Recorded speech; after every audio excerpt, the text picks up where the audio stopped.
Un joyau brille à la pointe sud de la Grande Barrière de Corail. Une île corallienne à la croisée des courants où se rassemblent toutes formes de vie.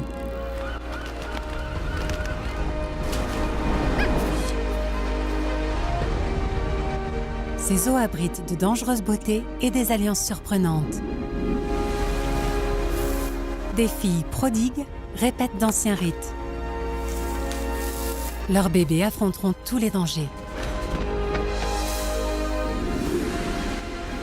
Des géants parcourent l'océan.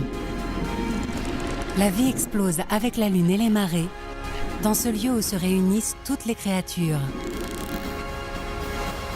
L'île Lady Elliot.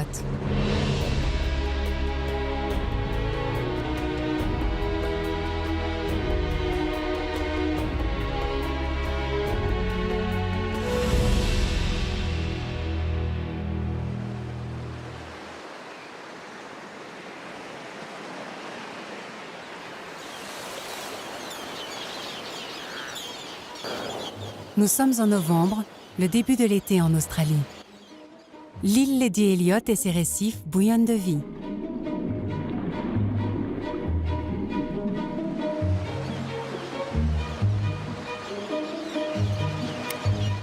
C'est le début de la saison des amours. Les oiseaux marins s'accouplent et construisent des nids, dans toutes sortes d'endroits précaires.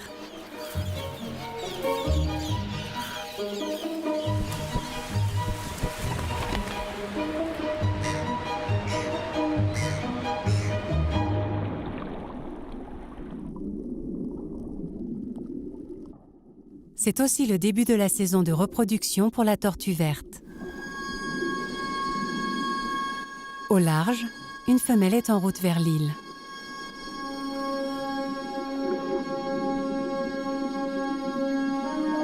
Elle n'est pas seule. Des douzaines d'autres femelles se rassemblent près du récif.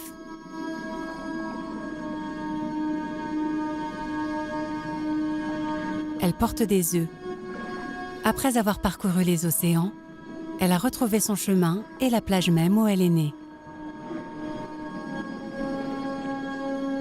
Les femelles ne se reproduisent pas avant l'âge de 40 ans.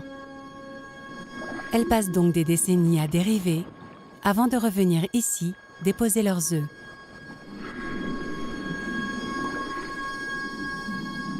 Personne ne sait vraiment où et quand elles se reproduisent. Mais elles sont capables de conserver le sperme de différents mâles durant plusieurs années.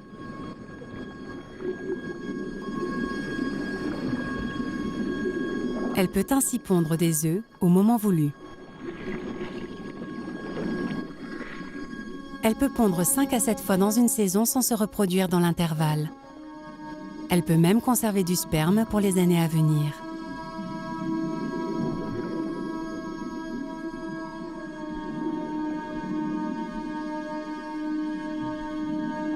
Le premier lot d'œufs est fécondé. Il se développe à l'intérieur avant d'être pondu.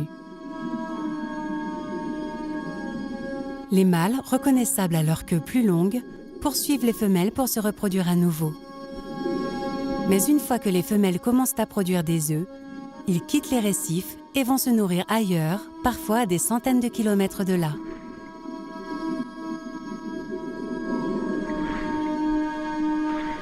Les femelles enceintes restent ici, affamées. Une longue et éreintante saison de ponte les attend. Cette femelle et les autres se rassemblent et attendent le moment propice pour rejoindre la plage et pondre. Elle est toute légère dans l'eau, mais il lui faudra redoubler d'efforts pour traîner ses 150 kilos sur le sable. Pour cela, elle attend que la marée monte et que la nuit tombe. Tandis que les tortues vertes se préparent, l'île accueille des nuées d'oiseaux venus se reproduire. Les 4 hectares de l'île se recouvrent d'oiseaux marins. Quand certains construisent des nids, d'autres réutilisent celui de l'année précédente.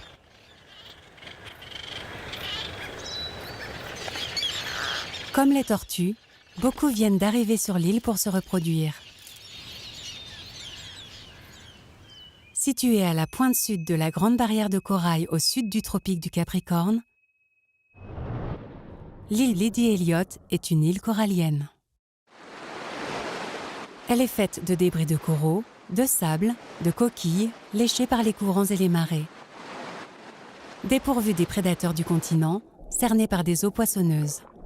Elle attire aussi bien les tortues de mer que les oiseaux migrateurs.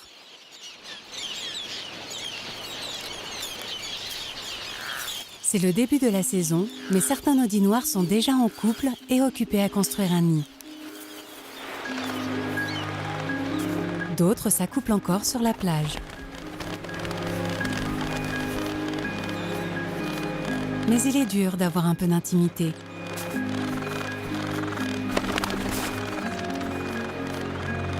Malgré les interruptions, les jeunes tourtereaux persistent à vouloir créer une nouvelle génération.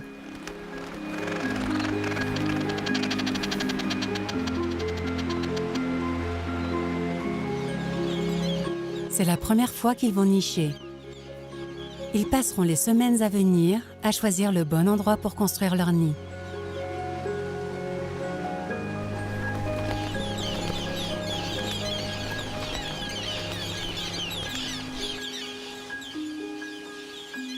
Les premiers arrivés sont les premiers servis. Mais parfois, les couples ont du mal à se mettre d'accord.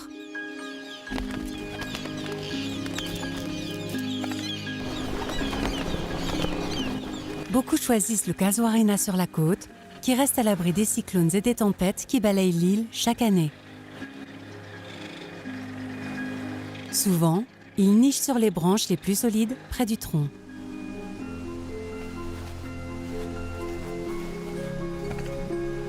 Tandis que Madame travaille aux fondations, Monsieur se rend auprès des pisonias, au centre de l'île, pour trouver des matériaux.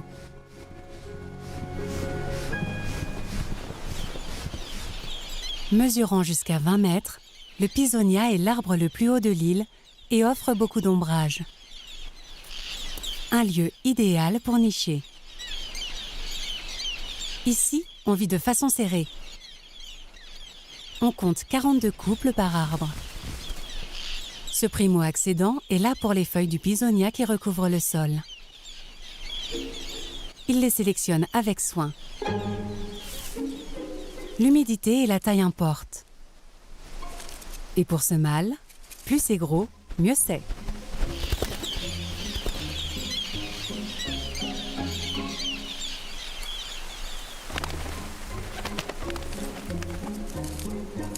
Quand la forêt n'a plus rien à fournir, il y a des feuilles sur le littoral. Mais certaines peuvent être difficiles à manœuvrer avec le vent. Ils collent les feuilles ensemble avec leur déjection. Il est urgent d'achever les constructions. La saison des cyclones approche avec ses vents à 80 km/h. Il faut se presser de pondre avant que les forces destructrices de la nature ne s'abattent sur l'île.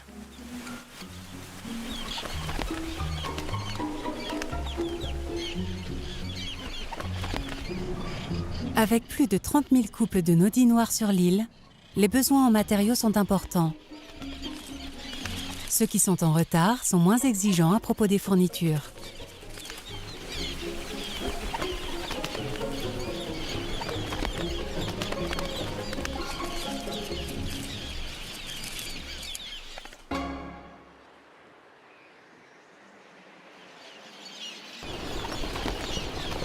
Après une bonne journée de construction et de pêche, les couples se réunissent pour dormir.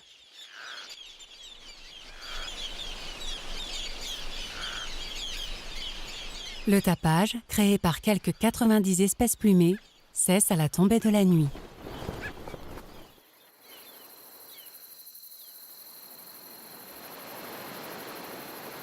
Sous l'effet de la lune, la marée est au plus haut et la tortue fait son apparition sur le sable.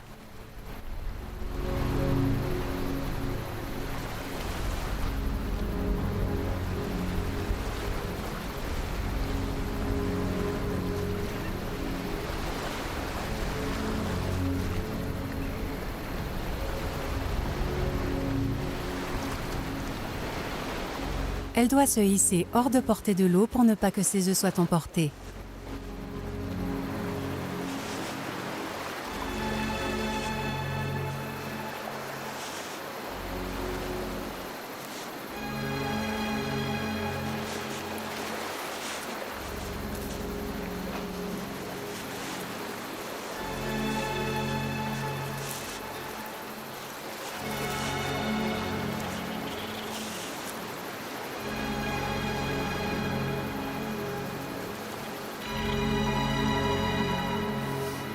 À l'aide de ses nageoires, elle creuse alors de façon méthodique une profonde cavité pour ses œufs.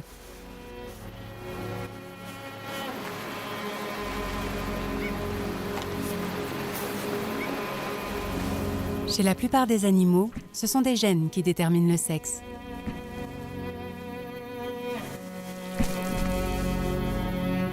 Chez les jeunes tortues, c'est la température du sable où les œufs sont enterrés qui en décide.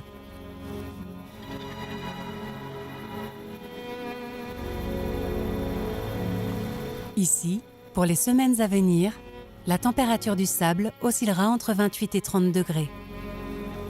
De ces œufs naîtront à la fois des mâles et des femelles. En dessous des 27 degrés, ce ne seraient que des mâles. Au-dessus de 31, principalement des femelles. Durant la ponte, la tortue verse des larmes, un excès de sel qui vient protéger ses yeux des grains de sable.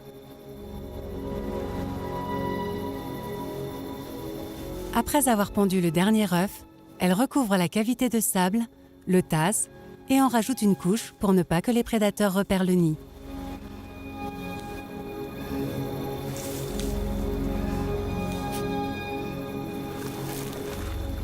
Cette épreuve de 3 heures terminée, elle repart et profite de la fin de la marée haute pour retourner à l'eau.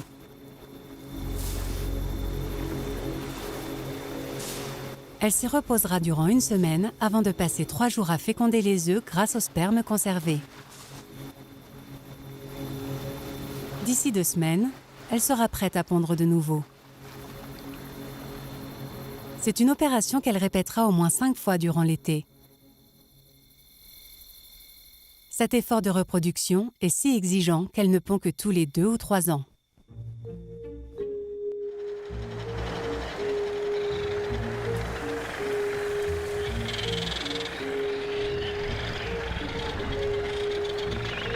Les nodinoirs ont terminé leur nid. La femelle a pondu un seul œuf. Ils le couvront durant 30 jours.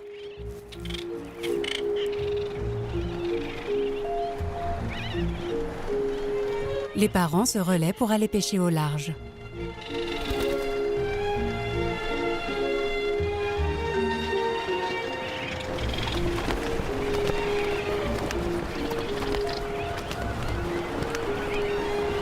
Une fois le gosier plein, le mâle retourne au nid avec sa prise. Et la femelle s'occupe patiemment de son œuf. Il livre donc le dîner directement dans son bec.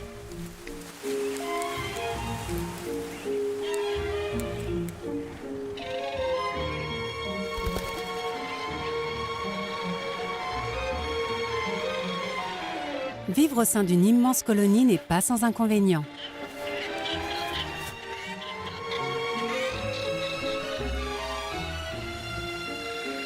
Les oiseaux se nettoient mutuellement pour se débarrasser des parasites.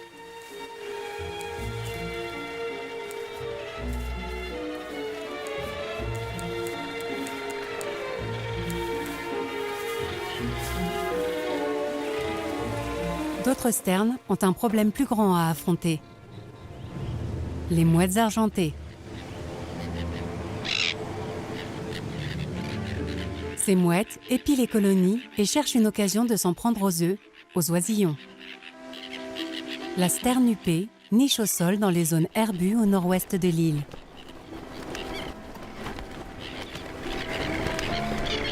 Les années où le poisson abonde, elles sont nombreuses. Et plus rares quand le poisson manque.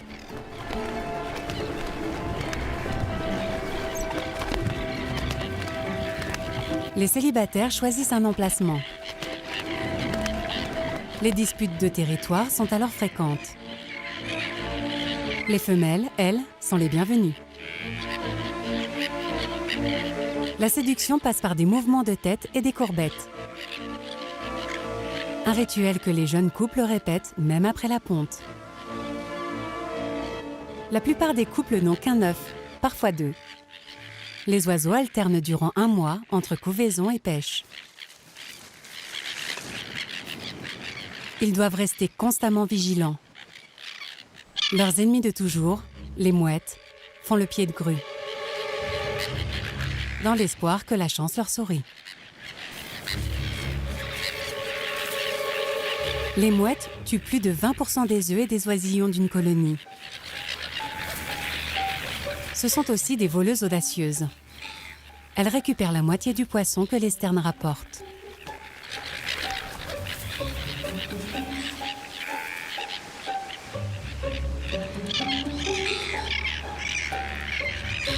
Pour se défendre, les sternes forment une barrière à la périphérie, claquent leur bec et crient leur mécontentement.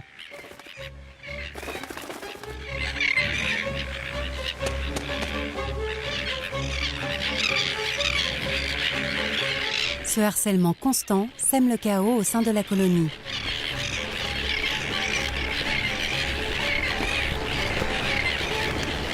Et les sternes ne doivent pas seulement craindre les mouettes. Ni mammifères, ni reptiles ne sont présents sur l'île. Ce sont les mouettes, les râles et les aigrettes qui représentent une menace.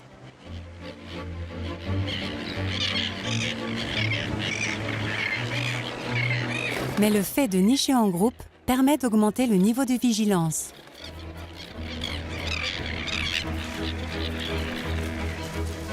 Les naudis noirs, les seuls à nicher dans les arbres, sont relativement protégés des prédateurs. Mais les espèces qui nichent au sol doivent rester sur leur garde et surveiller œufs et oisillons. Plutôt solitaire, la sterne bridée dissimule ses œufs sous les broussailles et les débris de coraux.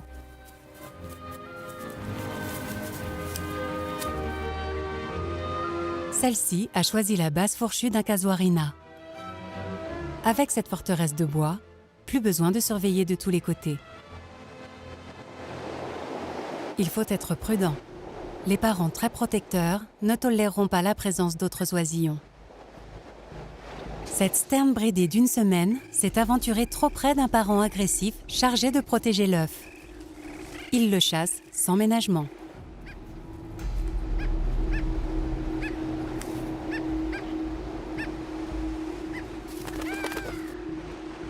Ses parents peut-être perdus au large, l'oisillon finit par trouver une famille d'accueil où l'on couve encore un œuf.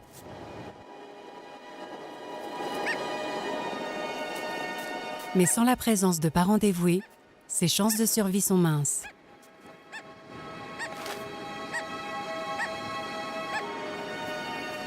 Le relais pour la couvaison se poursuit sans discontinuer durant 4 semaines.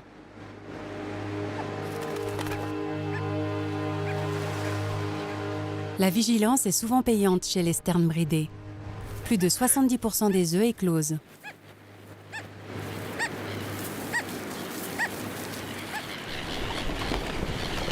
Le nombre d'oiseaux atteint son maximum en été, quand l'île et les eaux environnantes accueillent plus de 50 000 individus.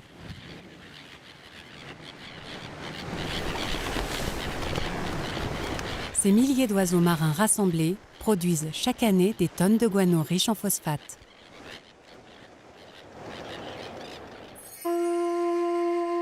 Autrefois, l'île Lady Elliot était une sorte de paradis du guano. Elle a été intensément exploitée au XIXe siècle. Les premiers mineurs sont apparus sur l'île en 1863 et sont restés toute une décennie. Suite à l'extraction du guano, une pratique destructrice, près d'1 mètre de sol a disparu. À l'exception de 8 pisonias, toute la végétation de l'île a été anéantie.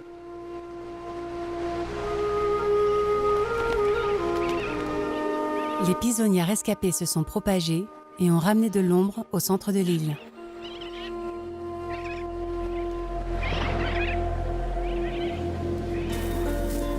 Ce sont les oiseaux qu'il faut remercier. Chaque année, 10 à 20 tonnes d'azote sont transmises aux eaux souterraines dans lesquelles les pisonias plongent leurs racines.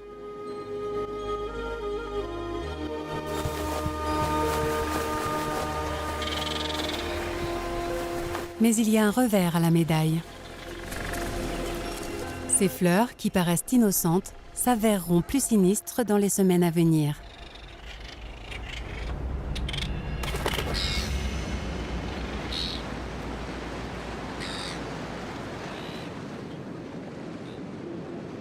Nous sommes au plus fort de l'été.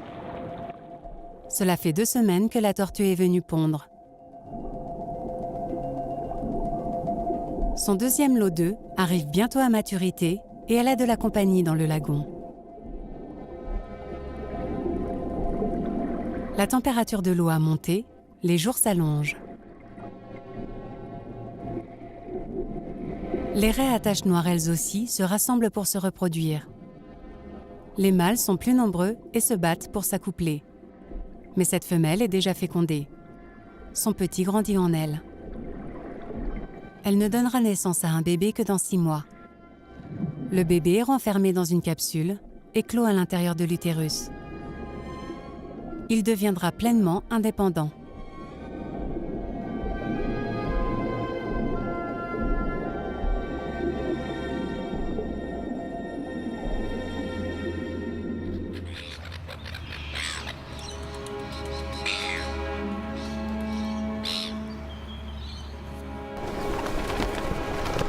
À la mi-été, la température de l'air est de 40 degrés. Le rayonnement UV est à son maximum. Les coraux ont développé un moyen de défense. Exposés à marée basse, ils sécrètent un mucus collant qui agit comme une protection solaire. Ce mucus piège aussi des nutriments charriés par les marées.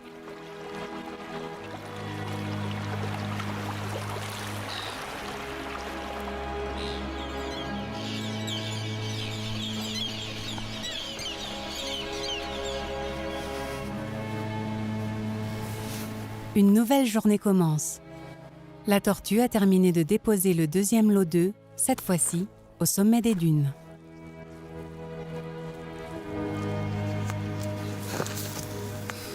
L'été avançant et en l'absence d'ombre, la température du sable atteint les 32 degrés. Ce lot de 150 œufs donnera sûrement naissance à des femelles.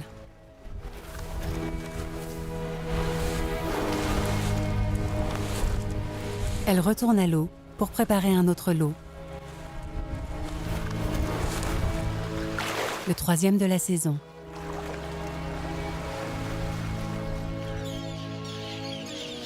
Certains petits d'esternes ont commencé à éclore. Les parents doivent multiplier les séances de pêche pour les nourrir, les laissant parfois à la merci des râles ou des mouettes. Ses parents partis, cette petite sterne bridée se fait aussi discrète que possible. L'un des parents l'observe depuis le ciel.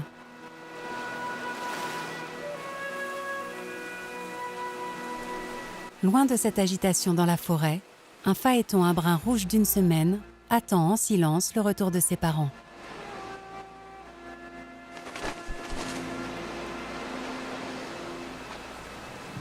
Dormir est un moyen d'économiser l'énergie utile pour grandir. Bien que simple, le nid, choisi par son père, est à l'abri du soleil.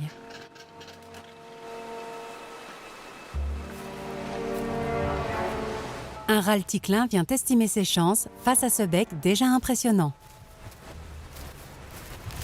Il passe son chemin.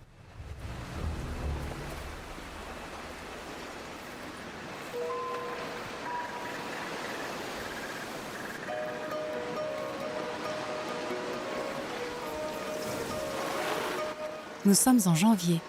Le solstice d'été est passé. La ponte des tortues se poursuit. Chaque nuit, des centaines de femelles profitent de la marée montante pour se rendre sur la plage. Parmi elles, celle qui a déjà pondu 2 fois cette saison.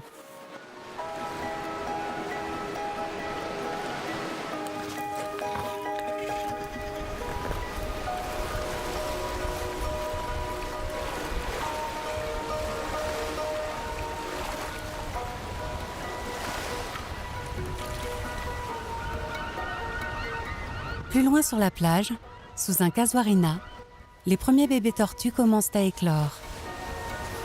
Un mélange de mâles et de femelles. 5 degrés de moins et il n'y aurait eu que des mâles. Aux premières lueurs, les plages de sable se recouvrent de nouveau-nés. Ils entament leur course vers la mer, une course vraiment périlleuse.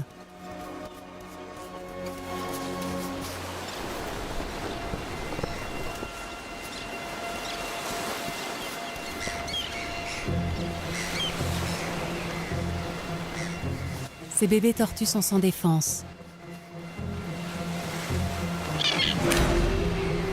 C'est un massacre. Des quelques 20 000 bébés qui émergeront du sable, seulement la moitié survivra plus de 24 heures.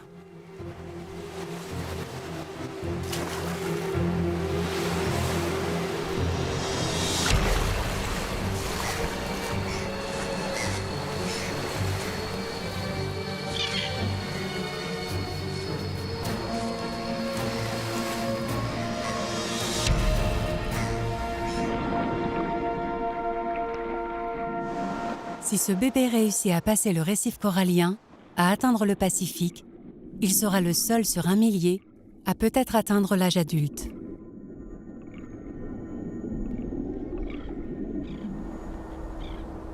Il y a au large une force capable d'embarquer les bébés tortues loin des dangers qui existent près de l'île.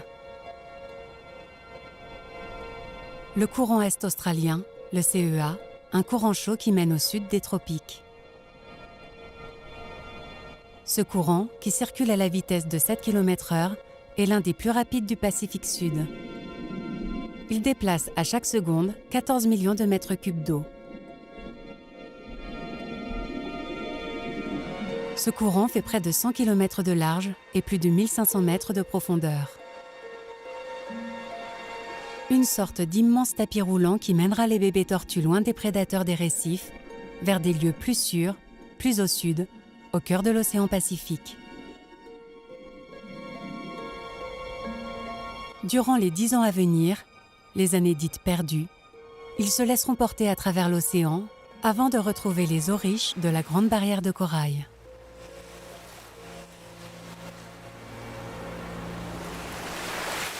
Pour survivre, il faut parier sur la quantité. Comme les tortues, les oiseaux ont subi de lourdes pertes.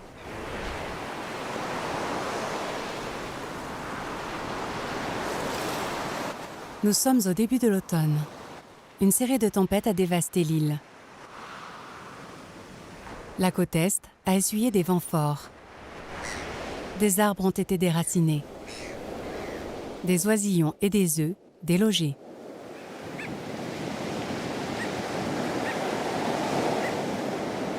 Certains adultes ont aussi souffert. Le jeune couple de nodis noirs a survécu. Mais leur œuf, si précieux, a été jeté au sol. Il aura fait le régal d'une mouette avant la nuit.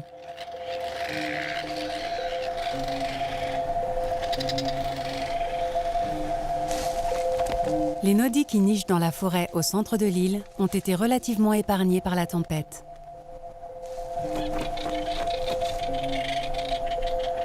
Mais ils sont exposés à d'autres dangers. Le pisonia est aussi un piège pour les oiseaux. À cette époque de l'année, les graines en mûrissant deviennent collantes et se prennent dans les plumes. Condamné à ne plus pouvoir voler, cet oiseau va errer les plumes couvertes de ses graines collantes. Les graines qui se collent aux plumes seront ensuite emportées par le vent sur les îles voisines où elles pourront coloniser de nouveaux territoires.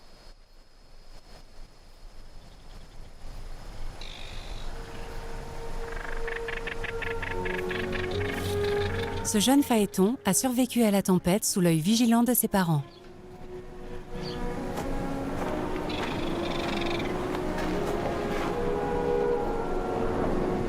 Son duvet laisse peu à peu place à de vraies plumes.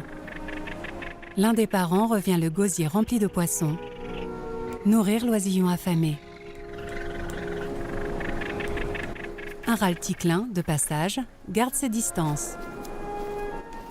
Le bec de l'adulte est pointu. Il est doté de bords crénelés qui permettent d'agripper le poisson. Il sert également d'arme défensive pour éloigner les rôdeurs. Élégant quand il vole, le phaéton l'est moins sur terre. Ses pattes sont situées à l'arrière du corps, un centre de gravité idéal pour les manœuvres aériennes, mais moins pour se tenir sur ses pattes. Au sol, ses mouvements sont limités. Il se traîne.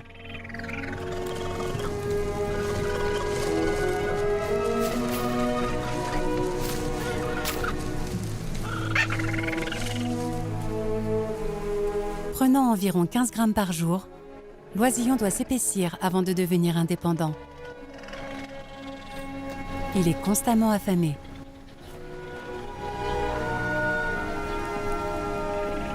Pour subvenir à ses besoins, ses parents doivent pêcher même quand le temps ne le permet pas. Les tempêtes qui balayent l'île presque tous les ans font aussi des victimes sur l'eau.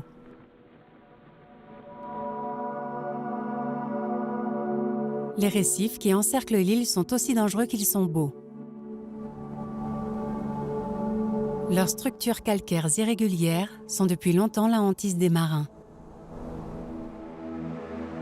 En 1999, ce yacht à coque d'acier a été victime d'une violente tempête. En moins de 2 décennies, le récif se l'est approprié.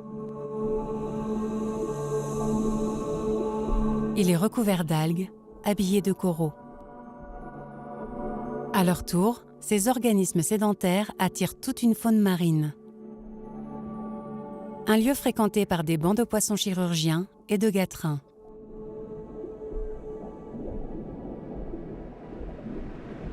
Au milieu des coraux, cette tortue est à l'abri des vents et des vagues. Elle se prépare pour la 5e fois à rejoindre la plage. Cela fait 4 mois qu'elle a déposé son premier lot d'œufs. Ses premiers bébés, déjà embarqués par le courant est-australien vers un futur incertain, elle ne peut rien faire d'autre pour la survie de son espèce que de poursuivre sa mission. Elle vit aux côtés des créatures qui dévorent ses petits et qui doivent, elles aussi, se reproduire. Les barracudas à queue noire peuvent nager jusqu'à 40 km/h. Un atout pour chasser les bébés tortues. Mais ici, dans les eaux du lagon, ils en reviennent à traquer discrètement de petits poissons, des crustacés, des pieuvres ou toute autre proie imprudente. Les requins à pointe noire arrivent avec la marée. Ce mois-ci, au menu, des bébés tortues. Ils restent tout près des récifs, là où il est plus facile de chasser. Aujourd'hui, ils ont de la compagnie. Un tursiope a pris pour cible un banc de carangues noirs.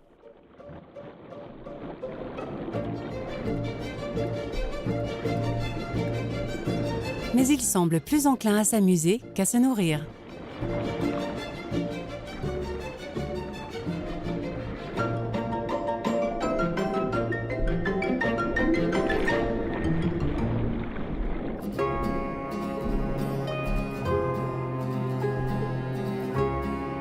Le courant est-australien qui passe près de l'île Lady Elliot ne charrie pas les mêmes nutriments que les courants froids.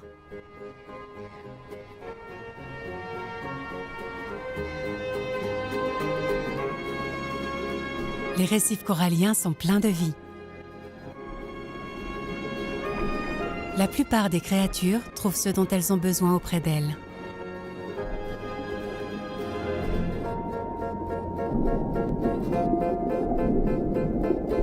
Des anguilles jardinières tendent leur tête pour se nourrir du plancton charrié par le courant. Seule une moitié de leur corps gracieux dépasse du sable. L'autre moitié reste logée dans un tube scellé par leur propre mucus. Elles disparaissent au moindre signe de danger.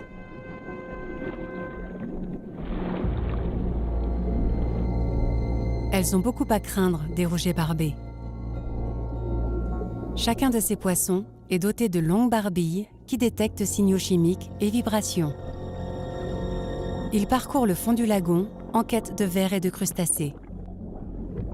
En creusant, ils font fuir des proies qui font le régal d'autres poissons. Des opportunistes, tels cet empereur gros yeux, en profitent. On parle alors d'alimentation groupée.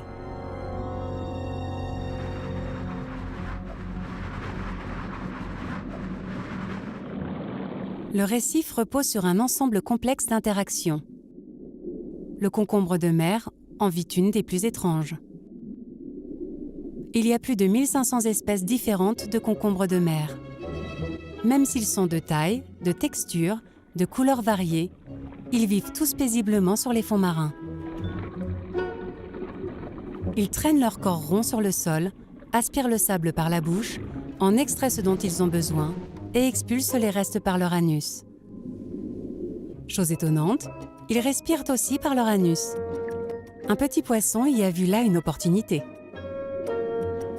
Un carapuce tourne autour du concombre de mer, attend que son anus s'ouvre pour s'y engouffrer. Il se cache dans cet endroit surprenant la journée, bien à l'abri, et en ressort la nuit pour aller se nourrir.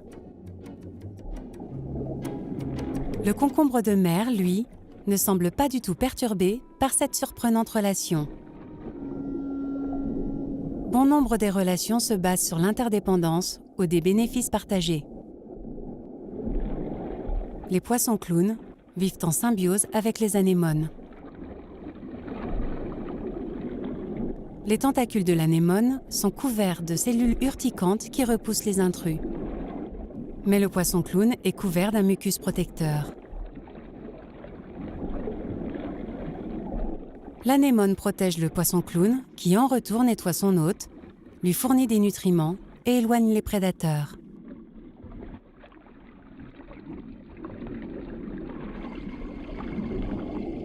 Il n'y a pas de meilleur moyen pour prouver sa valeur et rester en vie que de fournir un service indispensable, le nettoyage.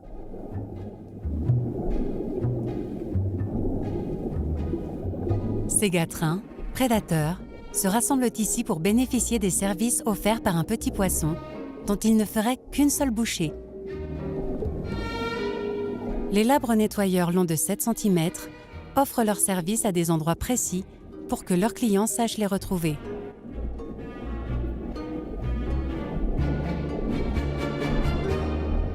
Des créatures de toutes formes, de toute taille viennent ici pour être débarrassées des parasites et des peaux mortes. Cette relation est si vitale que les clients oublient leur instinct de prédateur le temps de se faire nettoyer.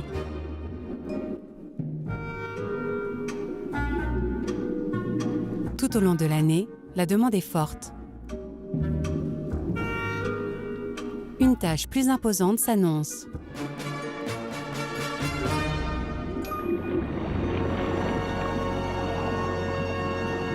Les raies manta arrivent. Elles se nourrissent une grande partie de l'année bien plus au large. Avec le passage de l'automne à l'hiver, les eaux se rafraîchissent.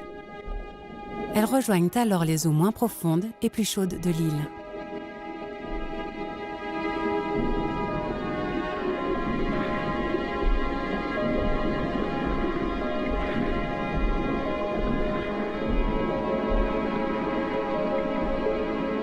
Les raies géantes se nourrissent des organismes les plus petits, le plancton, en filtrant l'eau dans leurs branchies. Entre deux repas, elles se rendent à la station de nettoyage pour garder leurs immenses branchies en parfaite condition. Certaines années, plus de 450 raies se réunissent ici l'hiver. Avec une envergure de 3 mètres, ces créatures semblent se déplacer en volant. L'île constitue l'un des plus grands points de rassemblement pour les raies, à l'est des côtes australiennes.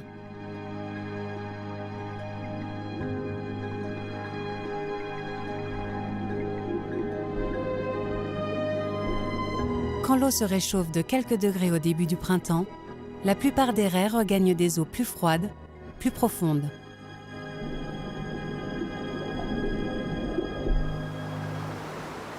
La tortue femelle a elle aussi quitté l'île Lady Elliot. Elle a parcouru des centaines de kilomètres pour aller se nourrir à la pointe nord de la Grande Barrière de Corail. Elle se nourrit de plantes aquatiques et se remet de la période de ponte. Alors que la vie fleurit sur les récifs durant tout le printemps, à la surface, sur l'île, tout est calme.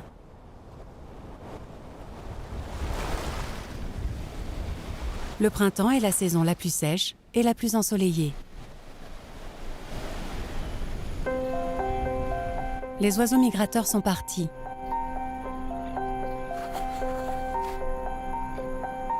Les espèces résidentes profitent de leur île.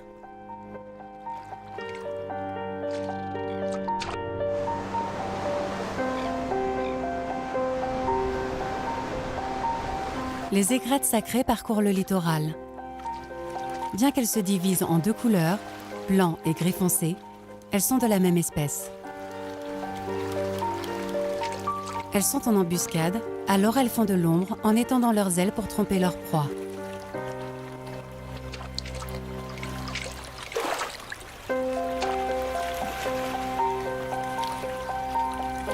Qu'elles chassent de jour ou de nuit, elles profitent de la marée basse pour saisir facilement leur proie.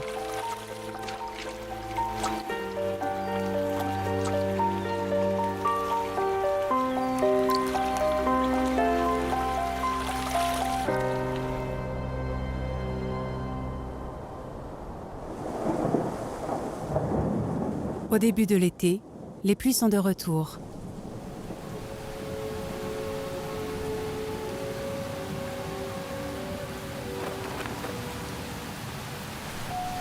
Certains oiseaux marins les accompagnent.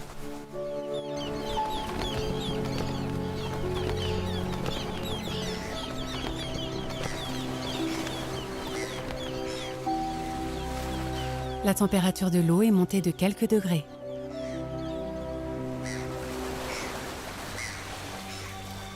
La lune influe sur les créatures des récifs les plus petites, mais les plus influentes, les polypes. Des algues unicellulaires colorées, les zooxanthelles, vivent à l'intérieur des tissus mous des coraux. La journée, elles réalisent la photosynthèse. Ces algues aident également les coraux à produire le carbonate de calcium, dont est constitué leur support rigide.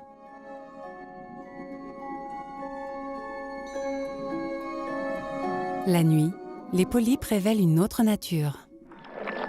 Ils se changent en carnivores, armés de tentacules urticants pour capturer de minuscules proies. Ils ne sont pas aussi immobiles qu'on ne le pense. Ils se lancent dans des guerres de territoire avec leurs voisins. Les polypes se retrouvent tentacule contre tentacule pour protéger leur portion de récif. Ils projettent des sortes de filaments qui peuvent agresser puis digérer leurs rivaux.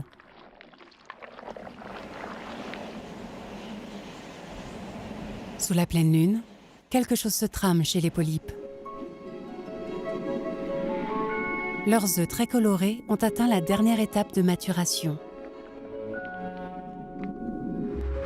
Comme par magie, la température de l'eau, la longueur des journées, la marée et la salinité concordent. Des milliers de minuscules ballons remplis d'eau sont libérés.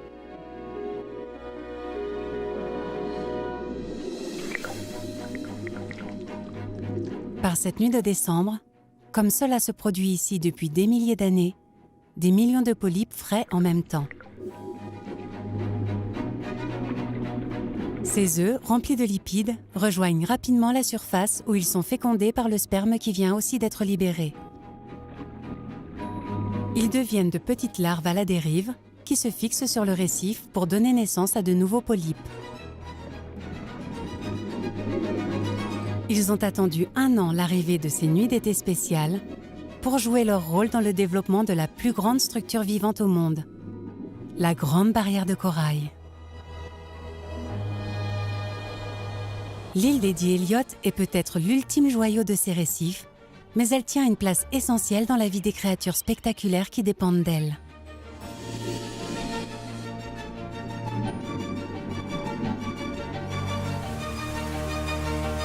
Un abri pour les espèces menacées, comme celles qui prolifèrent.